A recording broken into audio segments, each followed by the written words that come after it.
Hello दोस्तों, तो कैसे हैं आप सब। आशा करता हूं कि आप सब कोरोना से बचे हुए होंगे, स्वस्थ होंगे, अच्छे होंगे। स्वागत करता हूं मैथ्स मंत्रा बाय विजय की नई वीडियो में। तो जैसा कि आपने हमारी लास्ट वीडियो में देखा होगा, हम क्लास 10th के फर्स्ट चैप्टर रियल नंबर्स के बारे में पढ़ रहे थे और रियल नंबर्स की ये सेकेंड वीडियो होगी जिसमें हम Euclidean division lemma and Euclidean division algorithm के बारे में पढ़ेंगे और देखेंगे कि किसी भी दो नंबर्स के बीच का एचसीएफ फाइंड करने के लिए किस तरह से यूक्लिडियन डिवीजन लेमा का यूज़ करते हैं। तो यूक्लिडियन डिवीजन लेमा पढ़ लेते हैं पहले। यूक्लिडियन डिवीजन लेमा पढ़ने से पहले लेमा वर्ड का मतलब देख लेते हैं, क्योंकि हमारे लिए अभी तक लेमा नया वर्ड है। तो lemma is a proven statement used for proving another statement. Lemma एक ऑलरेडी प्रूव्ड स्टेटमेंट होती है जिसका हम दूसरी स्टेटमेंट को प्रूफ करने के लिए यूज़ करते हैं। तो यूक्लिडियन डिवीजन लेमा क्या है वैसे देखा जाए तो, अगर यूक्लिडियन डिवीजन लेमा की बात करूं तो ये एक डिवीजन प्रोसेस है जो अभी तक हम पढ़ते आए हैं कि अगर आप 15 को 2 से डिवाइड करवाओगे तो क्या होता था 7, 14 एंड 1। तो देखिए यहाँ से जो 2 है वो डिवाइज़र का काम करता है एंड जो 15 है उसको हम बोलते हैं डिविडेंट, जो 7 है उसको कोशेंट एंड इसको रिमाइंडर। तो इसके पीछे क्या वर्क कर रहा होता है कि डिविडेंट, मैं शॉर्ट में लिखूं अगर, dividend equal to divisor multiply quotient and plus remainder. And ध्यान दीजिए यहाँ पे जो रिमाइंडर होगा हमारा वो हमेशा 0 से बड़ा होगा या फिर इक्वल भी हो सकता है एंड डिवाइजर से हमेशा छोटा होगा। ठीक है, तो अगर मैं डिवीज़न एल्गोरिथम की बात, डिवीज़न लेमा की बात करूं तो यही है हमारा डिवीज़न लेमा।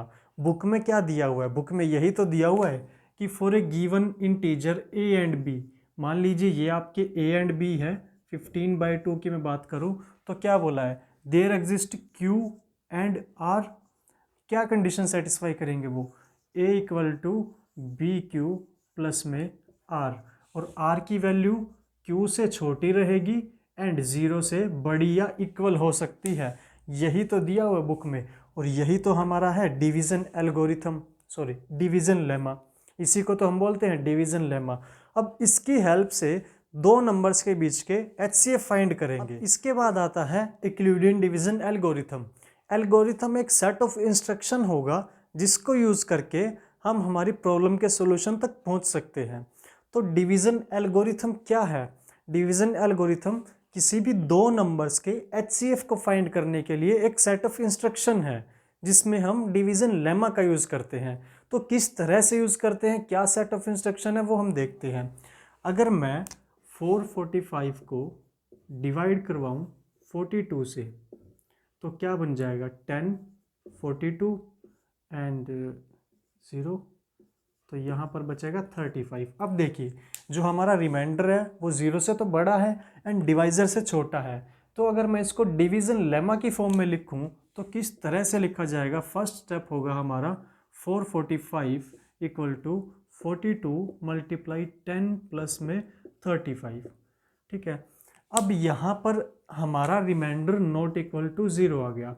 जब तक रिमाइंडर 0 नहीं आता मैं तब तक ये प्रोसेस अप्लाई करता रहूँगा। तो अब फर्दर किस पे अप्लाई करूँगा मैं ये process, further divisor and remainder इन दोनों पर अप्लाई करूँगा। मतलब कि अब मैं डिवाइड करवाऊँगा 42 को 35 के साथ। जब मैं 42 को 35 से डिवाइड करवाऊँगा तो 1, ये 35 और इधर 7। अब फिर देखिए जो रिमाइंडर है वो आपका डिवाइज़र से छोटा मिल रहा है एंड 0 से बड़ा मिल रहा है। तो सेकंड प्रोसेस, सेकंड स्टेप क्या हो जाएगा मेरा, 42 इक्वल टू 35 मल्टीप्लाई 1 प्लस में 7।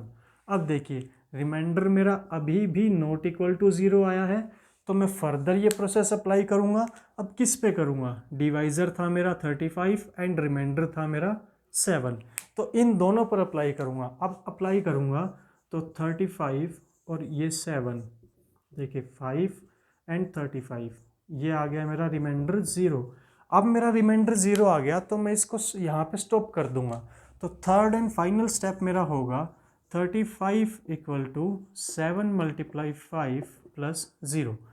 अब मेरा इन दोनों के बीच का जो HCF होगा वो क्या होगा, HCF मेरा होगा 7। जो यहाँ से डिवाइज़र आएगा उस डिवाइज़र को मैं बोलूँगा HCF ऑफ 4, 45 एंड 42।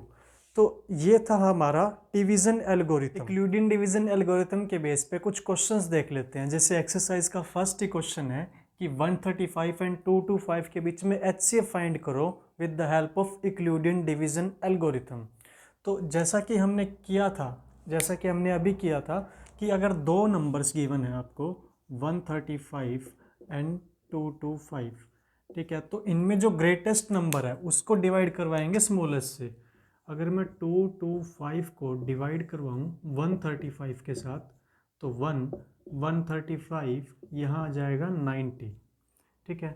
तो देखिए इसको कैसे लिख सकता हूँ, फर्स्ट स्टेप होगा 225 इक्वल टू 135 मल्टीप्लाई 1 प्लस में 90। अब देखो यहाँ पर रिमाइंडर नॉट इक्वल टू 0 आ गया, तो मैं फर्दर अप्लाई करूँगा डिवाइज़र और रिमाइंडर के ऊपर लेमा हमारा। तो क्या करूँगा 135 को फर्दर डिवाइड करवाऊँगा 90 के साथ, तो जब करवाऊँगा तो 1 और ये बन जाएगा 90 और ये बन जाएगा 45। तो देखिए अभी भी हमारा रिमाइंडर 0 नहीं आया, तो फर्दर अप्लाई करूँगा 135 को लिख देंगे 90 मल्टीप्लाई 1 प्लस में 45। यहाँ भी रिमाइंडर नॉट इक्वल टू 0, तो फर्दर डिवाइज़र और रिमाइंडर इन दोनों पर अप्लाई करूँगा। तो अब देखिए जब मैं 90 को डिवाइड करवाऊँगा 45 के साथ तो डिवाइड कम्प्लीटली हो जाएगा। यहाँ से रिमाइंडर मेरा कितना आ जाएगा, 0 आ जाएगा। तो थर्ड एंड फाइनल स्टेप बनेगा 90 इक्वल टू 45 मल्टीप्लाई 2 प्लस में 0। अब यहाँ से रिमाइंडर मेरा 0 आ गया, तो मैं यहाँ पे इसको स्टॉप कर दूँगा। और जब मुझे 135 एंड 225 के HCF की बात करूँगा तो ये जो 45 होगा, ये वाला जो डिवाइज़र होगा, ये मेरा आ जाएगा HCF, इन दोनों का HCF आ जाएगा 45। तो इस तरह से क्वेश्चंस थे जो हम करें। ये हमारा है एक्सरसाइज का सेकंड क्वेश्चन कि show that any positive odd integer is of the form of 6³ + 1 और 6³ + 3 और 6³ + 5। कि अगर कोई भी पॉजिटिव ऑड इंटीजर होगा हमारा, या तो वो 6³ + 1 की फॉर्म में लिखा जाएगा, या फिर वो 6³ + 3 की फॉर्म में लिखा जाएगा, या फिर वो 6³ + 5 की फॉर्म में लिखा जाएगा। इसको हम सॉल्व करते हैं with the help of Euclidean division algorithm. तो मान लीजिए कोई भी जो x है हमारा, वो हमारा ओड नंबर है, ओड इंटीजर, ठीक है। तो यूक्लिडियन जो डिवीज़न एल्गोरिथम था वो हमारा दो नंबर्स पर अप्लाई होता था, a और b पर, ठीक है। तो x में इसको मान लेता हूँ, या फिर मान के चलिए कि a कोई भी एक मेरा ओड इंटीजर है, b को मैं मान के चलता हूँ 6। तो अगर इसके ऊपर मैं डिवीज़न एल्गोरिथम अप्लाई करूँगा तो क्या होगा, a = 6q + r, और r की वैल्यू यहाँ से 0 हो सकती है, 1, 2, 3, 4 एंड 5। तो देखिएगा अब हमें ये पता था कि r की वैल्यू 0 से तो बड़ी होगी और इक्वल भी हो सकती है, बट 6 से छोटी होगी। तो r की ये पॉसिबल वैल्यूज़ हो सकती है। अगर मैं r की वैल्यूज़ को यहाँ पर पुट कर दूँ तो या एक तो मेरा बन जाएगा a = 6q, या फिर बनेगा a = 6q + 1, या फिर बनेगा a = 6q + 2। इसको मैं लिख सकता हूँ 6q + 3, या फिर बनेगा a = 6q + 4, या फिर बनेगा a = 6q + 5। और हमें प्रूफ करना है कि जो a हमारा ओड इंटीजर है वो इस फॉर्म में लिखा जाएगा, इस फॉर्म में नहीं लिखा जाएगा। तो ये तो ऑब्वियस सी बात है ना, इस फॉर्म में नहीं लिखा जाएगा, क्योंकि जो a = 6q है, या फिर a = 6q + 2 है, या फिर a = 6q + 4 है, ये सब हमारे इवन इंटीजर्स की तरह नहीं लग रहे हैं।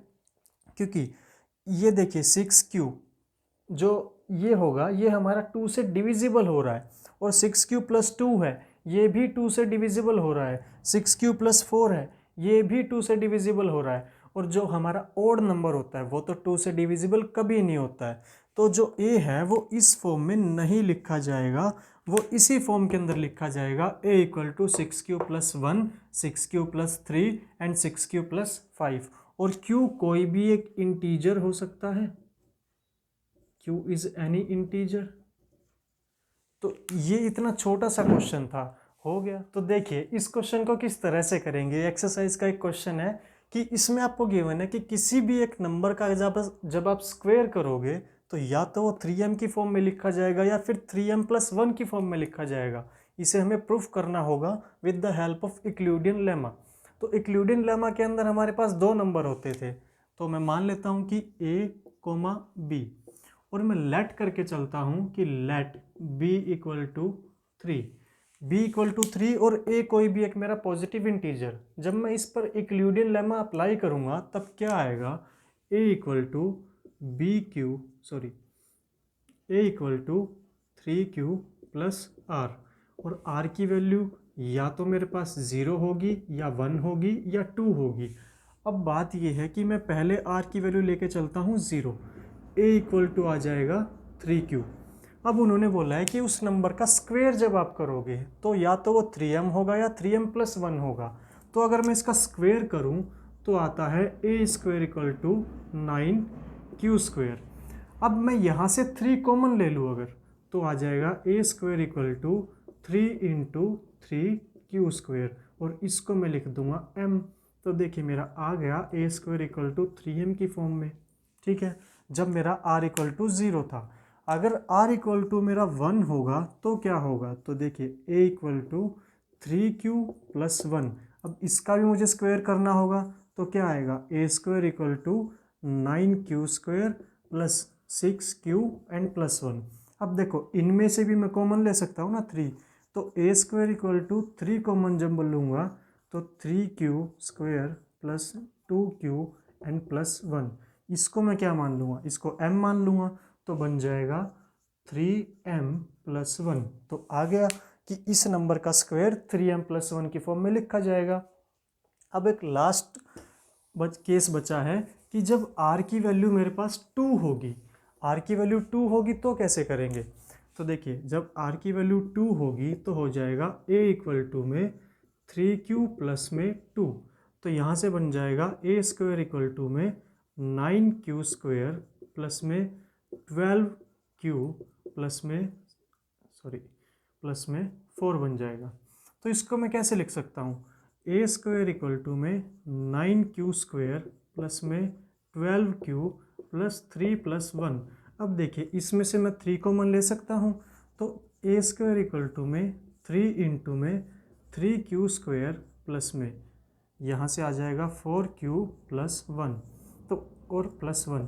इसकी जगह में क्या पुट कर देता हूँ, m पुट कर देता हूँ, तो बन जाएगा a स्क्वायर इक्वल टू में 3m प्लस 1। तो देखिए तीनों केस के अंदर या तो a स्क्वायर 3m के इक्वल आ गया या a स्क्वायर 3m प्लस 1 के इक्वल आ गया।